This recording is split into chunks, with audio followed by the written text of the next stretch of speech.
red buoy that has a boat working on it right now. Over.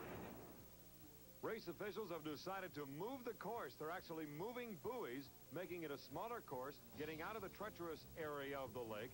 As a result, it'll be a course 1 mile and 7/10 in length. That means it is not a certified course, and that means no points at all will be awarded to the drivers of the boat camps. In other words, this is going to be an exhibition run, 3 different heats, 2 preliminaries and a final for the fans. What about this? This is terrible. You know, how can we can't even put a show on for the people. We can't even get ourselves organized out here. Well, good luck. Thank you, Don. Ron Snyder obviously not happy about circumstances. It's still very roughed out on the second turn, and you'll see it in just a moment as the boats head out onto the course.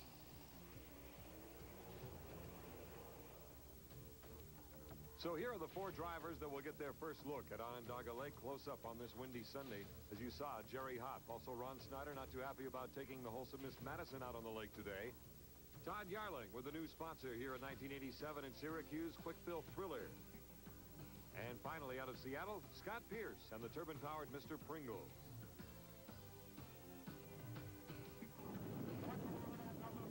So let's give it a shot. Heat 1A. The qualifying speeds back on Friday by these boats. Very few ran yesterday. Here comes the start with all 4 of them.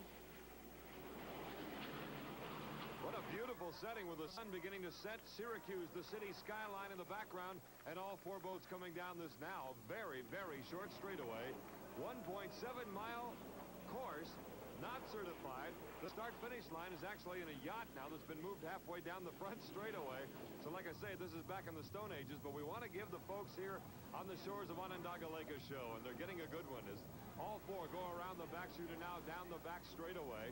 The Miss Madison on the inside, the wholesome Miss Madison. That's Scott Pierce in the Mr. Pringles, and they're duking it out pretty well. Look at the white caps. This is reminiscent of Philadelphia in 1986 when they raced there in front of better than 250,000 fans. But horrible conditions, and it really meant the boats had to go out and at least put on an exhibition, and that's what they're doing here. No points. This is the treacherous turn, the second turn on this course. Can you imagine if they went down another, say, 300 yards down further into that treacherous part of that lake? Pretty choppy. 2 3-foot rollers, and Ron Snyder right now in first place. Third place, the U-22. That being the Quick Bill with Todd Yarling, owned by Jim Saddam. What a gorgeous shot. As you see, one of the most sturdy and steadiest boats on the circuit. One of the heaviest also. Uh-oh, Mr. Pringles. Computer trying to shut down that turbine engine that is driven by Scott Pierce. Todd Yarling and the Quick Bill, the U-22, out of Hanover, Indiana. We have seen him throughout the season, and they've had a very good year. In fact, going into Seattle, they still are the leading piston engine-powered boat in terms of points for the overall year. So they've had an outstanding season coming back after a troubled 1986. This program, the Mr. Pringles, they just keep getting better every day as Scotty Pierce wheels around the first turn. Look at the white caps there. And this is one of the heaviest boats on the circuit, and it's still being bounced around. Again, back to the much lighter boat built by John Stoddicker. Todd Yarling's haul out of Hanover, Indiana. Jim Saddam is the leader of this crew. Let's get a word from him on the conditions out here. Jim Saddam, what do you think of this? Oh, it's wild. The water's been rough and it's been windy all day, and we've held a race as long as we could hold it. We had to try to do something. So to keep from disappointing the fans and put the show on, they had to shorten the course, which will keep it from being an official race, so to speak. They're out there racing, but there's no points involved in it. They're just trying to take it easy, do the best they can on the water they got. That's all they can do. That's about all they can do on this, Thomas. Keep it safe. So in the meantime, the sun continues to set. We're at about 5:45. The Miss Madison, I guess you can call it out in front. Again, going through the huge rollers out there. Ron Snyder and the wholesome Miss Madison driving a boat that has won 22 races throughout its career, about 13, 14 years worth.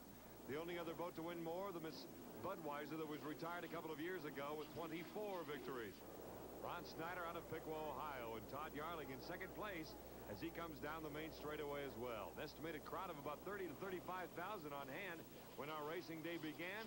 Several of them still here trying to see what it's all about. Coming in unofficially again, third place is the Turbo Garrett, the Jackpot Turbo Garrett with Jerry Hopp out of Seattle. And finally, after shutting down momentarily, the Mr. Pringles, that being with Scott Pierce. And again, no points being awarded here in this or the second preliminary heat or the final heat coming up in just a moment. So here's a gander at what the official results were. I hate to use the word official. Wholesome Miss Madison, quick fill thriller, Jackpot Garrett Turbo, and the Mr. Pringles. So let's go down to the pits and see what's happening. Ron Sutter, that looked like it might have been a little fun or not too fun at all. What do you think?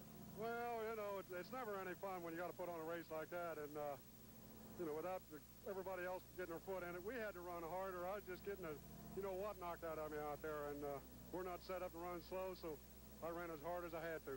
All right, now the Sprinkles are right beside you, and all of a sudden in the apex of corners number 3 and 4, he all of a sudden shut down. When did you know he was gone? Not till I came back around again, because I don't have rear view mirrors on my boat. Well, I don't think he can see you either. No, that's a possibility. All right, let's check out now with Don. Don? Guys, what happened to the right fairing? Is that strictly water damage?